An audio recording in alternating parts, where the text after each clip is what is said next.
kasiye boy eye Ecobank adaroma and waso yasne ama yede bro.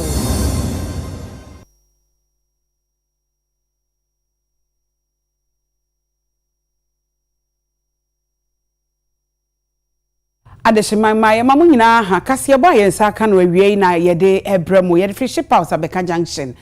Accra ena yede ebrem wo said ye wote ye no Ecobank wo mo ena aso asene ye eno everywhere was special ice mineral water was special drinks ena ye wo best point savings and loans wo mo ni nwumeku aso asene ama yede kase boy ebrem bidi ede akosia sapon na de edi akotene ewo kase boy mu bi ene se Sesia ye kase ade a mpanifo ahodo etitiu ne anintini wo mo akopiem e wo nana konedu Ashaiman Rawlings ni fie na anintini ne akukudam yi wo mo nyina kasa akansempa e de afa mami ehu Ora Emmanuel Kutin oyobi a oye expert wonimbambo mu nsem yie papapa opanyi e kire se esafata se betimi asigina ye papa e wo defense ministry ne ehia okanini a wobetumi aboa amasa agina yesi ahodo no etumi akoso sanso ene ekopiemu ewo Ashaiman fitalena adehye wo ho kire se wo mu ni gata papa bia wo ho ntinsuo tope eyiri fa wo mo timpanifo beye bi se ade ma wo mo a ebeboa yie papa ensem bi ka ho ene edebramo ewo kaseboi mu se mi ko ensem ni mu ede a ye kona na konedu Ashaiman Rawlings ni fie na yenim se briche na aboga nyina na wotwetwa mu no ya wada no yante asempa na konedu Ashaiman Rawlings a enkane nanka oye first lady na oye flight lieutenant Jerry John Rawlings ni twetwero mutwo ne yire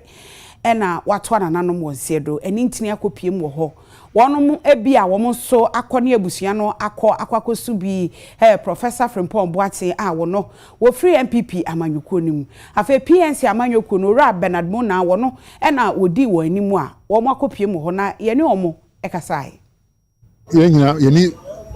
political party back but na me no mo ye fine pa and say ni wo Germany ameba no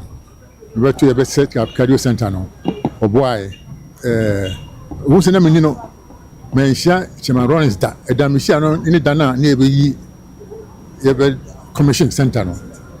it say boy nyina kire me say this be binti demo opagana yi ntina malbasa nti e ba ya ni nso atwa no e wo se ba de ma the businessfo ni ma titu ya ko no mo chede. A woman who lived a remarkable life, serving our nation and fighting for the rights of women, ensuring the passage of the interstate succession law, where deceased husbands' wealth will be distributed in a manner appropriate for the continuous existence of their spouses and their kids. She fought for women's rights and empowerment, was a major pillar in the Beijing conference that ensured women's rights and participation. We thought that she was a strong woman and a character. As I keep saying, her inspiration to many young people, the legacy that she put before our nation and our continent is something that can never be diluted. On her passing, we have to join with the family to commiserate. First, it was news in the air, but reaching here, it has been affirmed that indeed, this once giant of a woman, when death is coming, it has no respect of your stature and your status. The PNC wish the family well. We wish the government of Ghana well.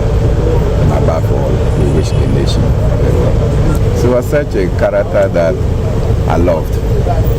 In times of seriousness, she showed character. And I remember President Rawlings saying that many people think that he was courageous, but it is the wife that kept him to be what he is. The wife never quivered, even in the face of death confronting the family. When Rawlings was engaged in his military things on the 5th of May, Rawlings didn't show any remorse. He kept on urging her husband that what the husband was pursuing was a just cause. And above all, at many functions, we saw this couple take to the floor, jiggle out, dance, and showcase what it is to live together as a husband and a wife. And it was surprising when Rawlings said that there were instances they shouted at each other, yelled at each other, but soon after that, when they moved into public, it was all rosy. And so a remarkable life, a leadership for me, showcased that this is a woman who understood what's up. Yet was so Adiana Ashaiman our share and women's so one more and no more partners, Michelle UNICEF and Hempel Foundation. One more at the 2025 Foundation Learning Action Tracker. Ye trying to kind of flat. We ebeboa ama adesua adechire ene se enipa enkwada betumi enya ahia de anase nwomesua mu nimde ama no akọ animu no ehon hyehyeye ene wo adanedie na dwumadie osofo abedi akire a wo hwe nwomesua so ni for Clement Park wono ena edi animu ema asa dwumayi ekoso. Ghana has been a champion in foundational learning, and we are even reinforcing that as we are reviewing our curriculum from kindergarten to primary 6. And the most important resource is the teacher. So we continue to invest in the training of teachers, but we are not leaving it there. That is why the president has announced a number of interventions. You may have heard that the president announced the Teacher Dabre program, which is expected to provide accommodation for teachers who take up places in rural areas. In addition to that, we are also going to give proper effect to the 20% in addition to the base salary of teachers who decide to take up teaching positions in less deprived and rural areas. But more importantly, we are looking at training more teachers in the area of foundational learning. So clearly, we are very determined to make a difference, and we believe if we get the foundation right, which is KG to primary 3, for which we are now allowing teachers to use the mother tongue, and we support teachers logistically and improve conditions of service, I believe we can make a very big difference. So the one thing we all know that's universal is foundational learning, that core ability to read and write. Basic literacy, numeracy, social emotional skills is the bedrock of life. It's what we are preparing for a future that you've talked about, a digital future, a future powered by artificial intelligence. It is these early skills, when children stay in school, stay longer, have opportunities to explore. But often we're seeing the opposite. Too many children are being left behind. Still, 70% of children in low and middle income countries cannot read that basic simple text. But we've turned the page because we know through all your work what works. Strong political leadership, well-supported teachers, and focused delivery in the classroom. And this is why this Foundational Learning Action Tracker is designed to help us turn that global national commitment into measurable action and shine a light on progress. And we know that if we really want to change people's life, if we really want to have more economic development, then we know that education is the most important thing to invest in. And it all starts with the basic foundation learning to do basic reading, math, and social economic skills. Today we have launched the Foundation Learning Action Tracker 2025, where we have seen progress, but we're also seeing that there's still far way to go in order for all children everywhere to learn. So our hope is that we next year see progress in especially especially in those things that we know are mostly cost efficient and can be scaled for whole countries. Tama Development Corporation womo ATSC womo ewo mo enclave num ana womo ewo won sase so a esese omo betua eto edema womo omo ntua ye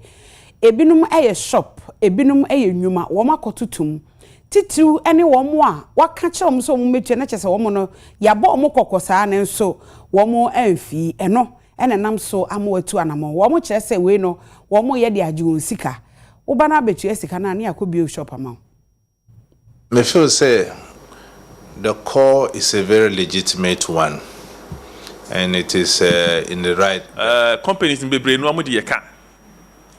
yeka pa eka no u kobobo a obebo no pim edoso nti ye gigi yesika yantumi angigi sika we amfa nka ho a yantumi enye mpuntujuma wo ekronom a wose ye as TDC no yesu ye wo obligation ana ye wo ye duty ni say yenye ye adwuma nti ane ye frame se mo beboa ye na yenko gi eto na ye wo ho no yakobebre yaji bebre so nti ye beto aso enye ade a ye na nepe na ya agya to ho ye beto aso akopim se afi we a ye wo mu ebe ni wie nti mo ma ye be frame mo so mo mboa ye na mu ma yi adwuma na ye ne no enkokyire na obi anti se ye ni abre enya agro ne ye de mo amudi ye chi amukọ ye mo hu de ekoso ase obi no pese amudi ye de agro ye keka ye hu kakra no amudi meka betuatua ana bebre susu beba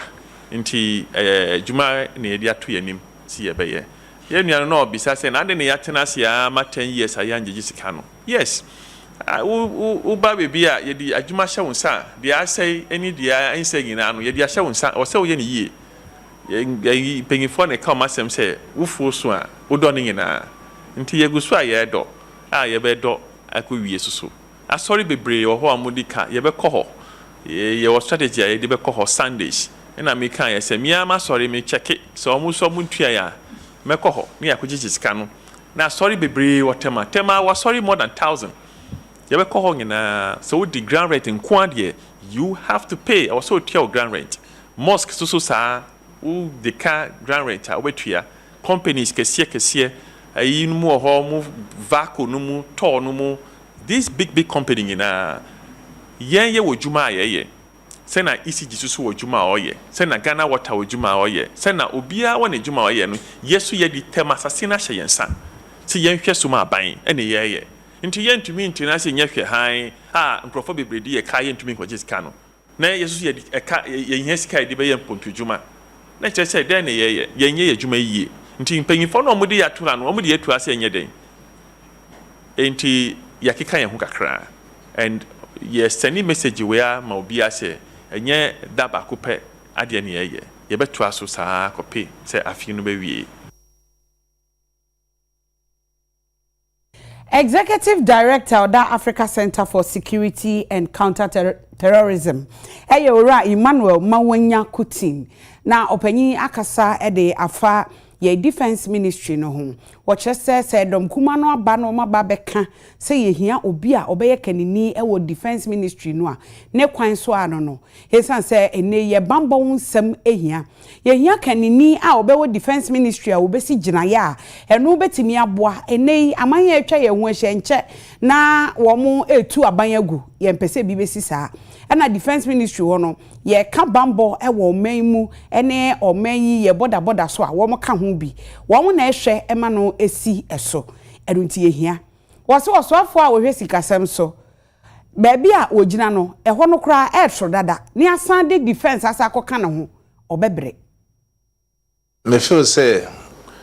the call is a very legitimate one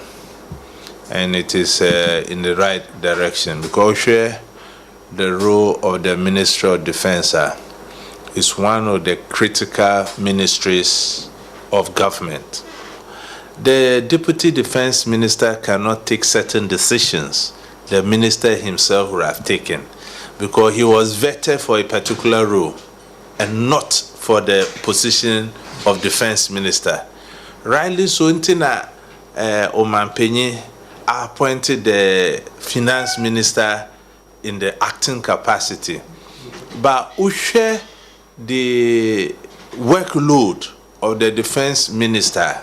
Me feel say ultimately handle the two ministries coherently and it will be effective. So for the sake of the insecurity confronting us, no, me feel say Omanpenyi into Anamu the necessary legislative processes in place. Security largely is about intelligence sharing, and Obroni Becker said being proactive in your decision making. Because we don't have a substantive minister, certain actions will be delayed. And you know that in intelligence gathering or in operational terms, 1 or 5 seconds can make a difference. Okay, Donald Trump, Omubonitio, a just a second, Komukuno. So, because we have somebody in an acting capacity, only one is substantive role, no, energy in the substantive role as a finance minister. So, more often than not, decisions that has to emanate from the defense ministry, no, he will defer him, and mostly he want to consult with the president because he has not got the absolute mandate like a substantive minister. That itself affects decision making at the ministry. And don't forget,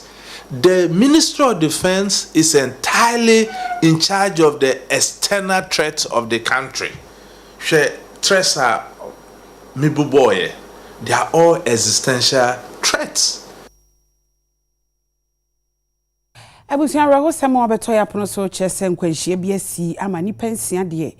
ye gidi se wo mato ananano mo nse do mu edumienu ene yeso wo mo epra yense ntwoni Michael Akrofi wa homa ne so ahono na obeboye amane akire mu de esiye obafo otemenka ma han yeni akusia we de anya asem de sanetie we asem reho eyie pa na ni nyina esi ewo akusi junction eye akusumo tema eye kwantempon no eso na posifo a won mu akusi ewo ho eye endra ewiembe no nan kono num eprem ho no munyane ntiesa akwanhia bi esinom se akwanhia no sanetie enu ntomo tena ehiem papa na omukoye omukodu ho a chese eye Benz bus eye Toyota mini bus ibi ne nama GS 6374-22 na ekwanipa anasa akwantufo 29 efi eye nkran a omani kire eye ho e ofamantem na saa enipa anasa akwantufo a ewomu na disuafo a omo enya ntete akwanya so omo eye secondary schools no na ebi ewomu a omo chese omo tukwan akope sukuu mu kwan na wabra omutu eye akosombo ene eye tema akusi junction honom no na eye Dodge Ram ibi ai omuti aso na age Ram no enu bi na chese no so fi eye akosombo anani e kire tema enu se oni ne mpu de kwhwe eni poti fo so mutu ho na nipa 9 na chese omuwo sa Dodge Ram ni emu a eye quadrant ajaho ona okura sa ehyen no na afen so nipa 29 na ewo eye Toyota mini bus no ntina chesa kwantufo eye tuwochi enya akwanhia nti posifo bom homodin edi eye akwantufo a omanya akwanhia ni bi kopie St. Martin's aya sabia ewo so menya Kings and Queens aya sabia na afen so akuse aban ya sabia wodu ho na doctor fo na nim defo echese emusia de kojo to omadam benkum so yayaya wosusu se adisuafo emienu a omanya akwanya wo senior high schools ni bi wo ho framantem no emumienu so adam benkum so yayaya sani pa ya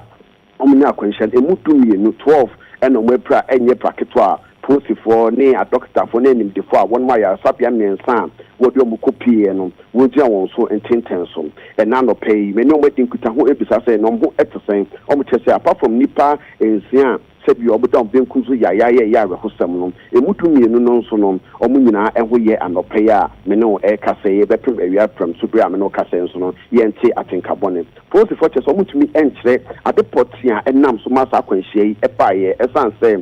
chese portos people was akwan so enti bia na doshenkeni a okura eye mini pass no or doji and so the kushia eye George Ram no anase George Ram no so ti eye America tente and no so doji portos anase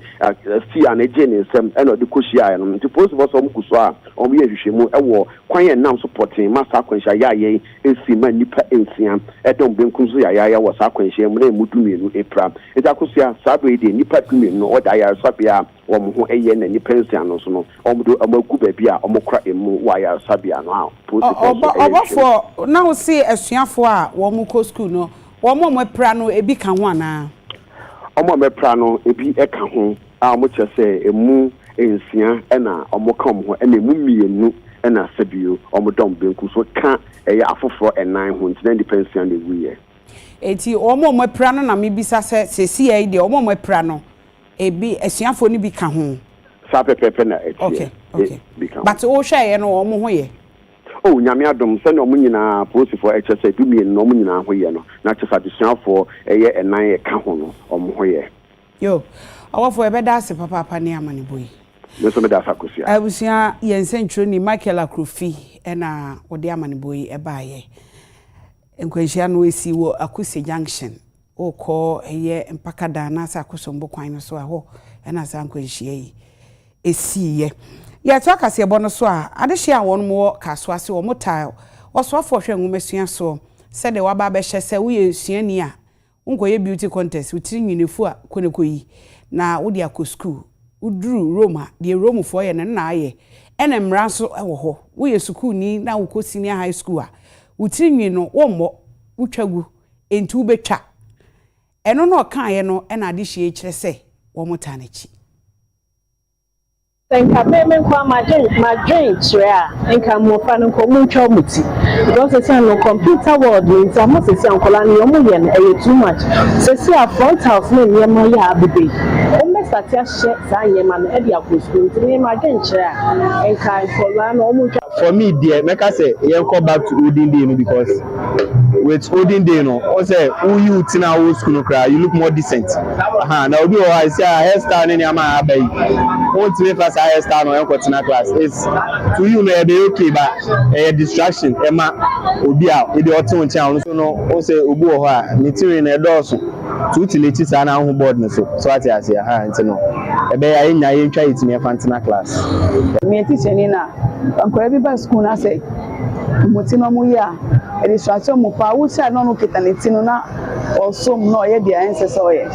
nti unity a o concentrate wo class nti no dia ka e be bo afa ye hwe ye mu ye ma no se ne ti ba bi tu kakra etem aboyi etu o se metumi esiesie na adwin wo ko woni tiri so na adwin enko wa desua so nti na masa akwala ko sukwa ehia se akwala no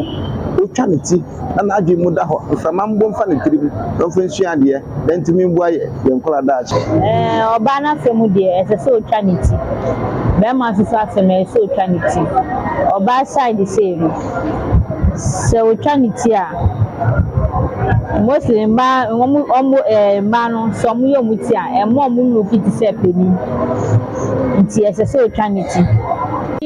peni nti ese se o twa ne ti be ma so ese se o twa ne ti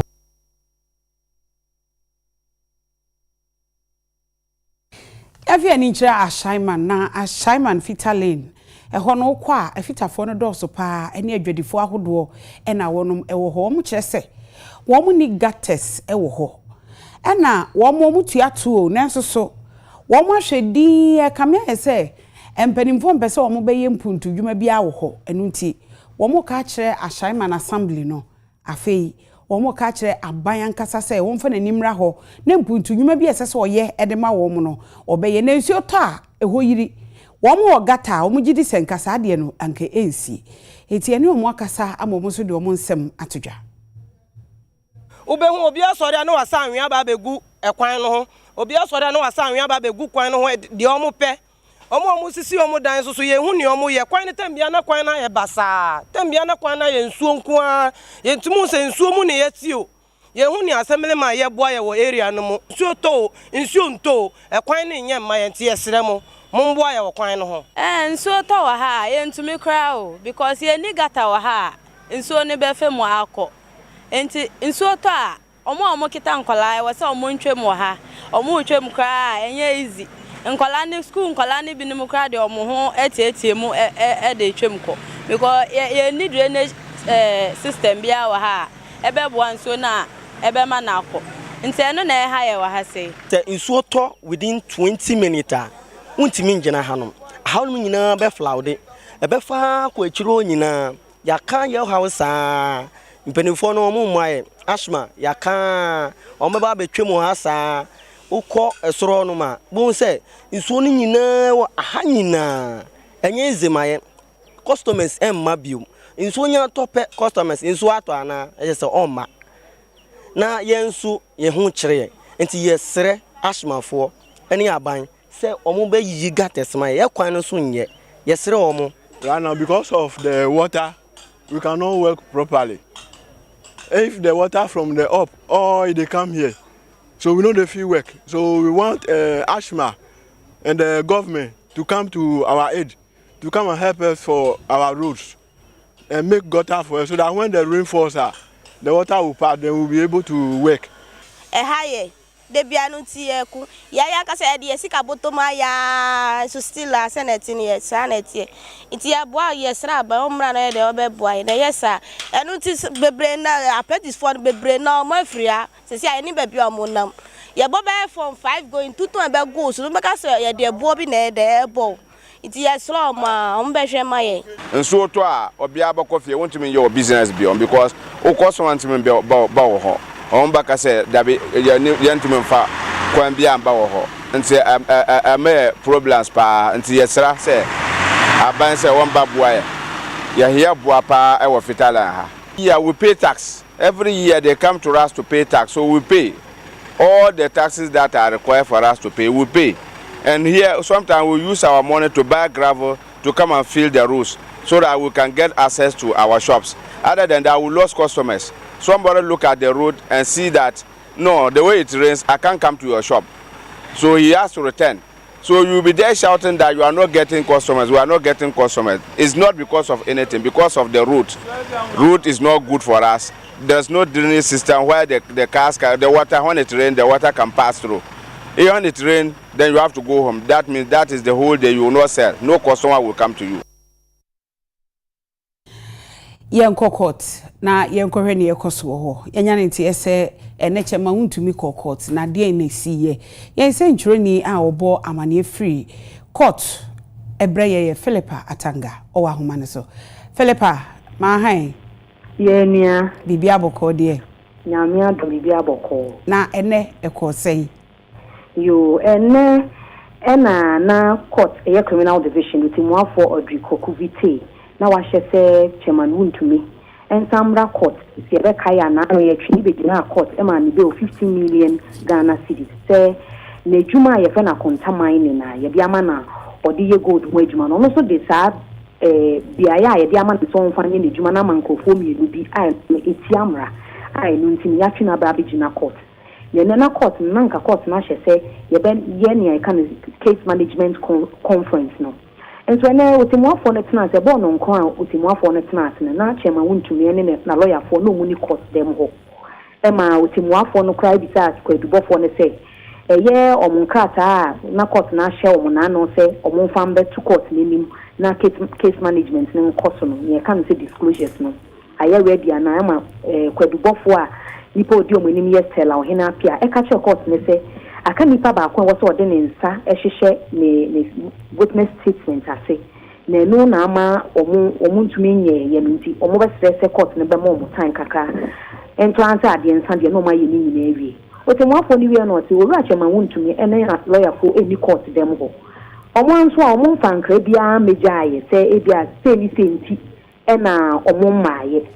otemu afọ ne ye kaka ta no otemu afọ ne se o issue bench warrant na chese baby biara oru achema wuntumi wo na apotufo nhwehwe no mo nchene mra esan se obi anka ahwenhyere no ewo mu se wa ose otemafo no ka se wo mu se na no wan hyese time say no mo mbra court de enso high court at 9 o'clock into no expect say by that time no mo wo court dem ho na otemafo no ka ta otemafo no sorry asem no so a ye pie ye na me hu se ka bi si wa oru achema wuntumi ne lawyer eye oru andi apia kubi omu pie efika ni ena me di me ka san court dem ho ya court na ase ye twen ya na fe na ekobo 10 ye twen ya ma ne boy 1131 ene hu so ti mu afọ na san ba betina na konye mu ama ya san afro case ne foforo ama ora wuntumi akogina adaka mu na o yes every ye pe ena ni lawyer ni eye andi apia kubi esore na okache court so o record ne pa eneno na anta na bebo 10 kwa no mo court hadada there's no court them go na no money no more compound ne so na enfomso ni nyina afiri no lawyer ni no esan se no waka cheche ma wuntumi say case ni ye 10 o'clock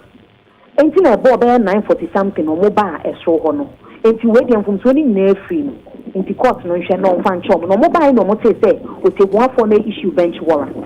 nti o kan say we no te mo afọ na ka say ni a o ba be kan no mo hwe ne nso asem na aye court no efo ru Ashaiman wuntumi hu ono na oni oman nenya enti say lawyer ne be kan we say lawyer ne be kan we no on so so o shut time say 9 o'clock ni emra 8:30 kwa na jama Ashaiman wuntumi go na court dem ho on be so late na sidia so anase ma bana na me wo be na on be so enti no o ma aka no wate bench warrant na no dey atu Ashaiman wuntumi so no watwe asan na emum warning wo te no say fi na ekọ o she 9 o'clock a mema sima ba akokwa mpa ho na Ashaiman wuntumi ejina court dem ho nti o kan sa no o ka say answer no mo beba no metu asem na hye next month November 4th November enti no mo hye ne nso na 4th November no on to so mabana me wo echire ho bia so court dem ho na omwaji atumu fefefe a court na sorry so ni pia bontin ni owura and the apia kubi o ye Ashaiman wuntumi lawyer edi nkomo no say senior ye ten court dem ho no sa pepepe mfumso ni free no nti sa me ya omwa pop ti mo afọ na chewa we bench warrant ni fi Ashaiman wuntumi so no hye no ma hye ni o man so say time bia o ti mo afọ ne be ma no o mbe ye ready asemye no ebe koso fefefe enti ubisa ya na nya koso waka high court enom yo Philippa ye beda se papa we de ye say afie chi ni abofono se de osi e kan na wa kire mu pepepe de ama ebusiafo yenye aboafo nkrato ye ba pe na anim adobema Sunderland oba e de agudie mu nsem abeto aso